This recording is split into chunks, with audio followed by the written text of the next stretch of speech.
அல்லாஹ்வுக்கு மிக நெருக்கமாக ஒரு அடியான் இருக்கிற சந்தர்ப்பம் சுஜூதுடைய சந்தர்ப்பம். சொல்லி போட அல்லாஹ்வுடைய தூதர் ஸல்லல்லாஹு அலைஹி வஸல்லம் சொன்னார்கள், இந்த சுஜூதில் நீங்கள் துஆக்களை அதிகப்படுத்துங்கள், உங்கள் துஆக்கள் ஏற்றுக்கொள்ளப்படும், அது ஏற்றுக்கொள்ளப்பட மிக தகுதி வாய்ந்தது என்று அல்லாஹ்வுடைய தூதர் ஸல்லல்லாஹு அலைஹி வஸல்லம் சொன்னார்கள்.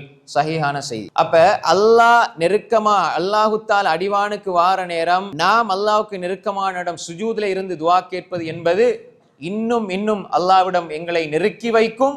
அல்லாஹ்விடம் எங்கள் தேவைகளை முறையிடும் பொழுது அல்லாஹ் அதை ஏற்றுக்கொண்டு எங்களுடைய உள்ளத்துக்கு ஒரு அமைதியும் நிம்மதியும் தருவான் என்பதில் எந்த சந்தேகமும் கிடையாது. ரெண்டாவது, சுஜூதுல எப்பயும் கேட்கலாம். சுஜூதுடைய வேளையில் நாம் துஆ கேட்கலாம் உண்டு. ரெண்டாவது, சுஜூதுடைய வேளையில் எல்லா மொழிகளிலும் கேட்கலாம், எந்த மொழியில வேண்டாலும் கேட்கலாம், அரபுல மட்டுமல்ல. சிலர் சொல்லி கொடுப்பாங்க அரபுல கேட்டா தொழுகை பாத்தில் ஆயிரும். அப்படி கிடையாது. நீங்க ஃபக்திரு ஃபீ துஆன்னு சொன்னாங்க ஸல்லல்லாஹு அலைஹி வஸல்லம். துஆவை அதிகப்படுத்துங்கள் என்று சொன்னாங்க. அதிகப்படுத்துங்கள் என்று சொன்னால் நீங்க அதிகமா கேளுங்கள். அப்ப எனவே ஃபர்லான தொழுகைகளில் அறிஞர்கள் சொல்லும் பொழுது ஃபர்லான தொழுகை குறிப்பிட்ட ஓதல்களோடு தொடர்பட்டது என்பதனால் அதுல கேட்கக்கூடாது என்பதல்ல, அதைவிட சுன்னத்தான தொழுகைகளில் கேட்பது சிறந்தது.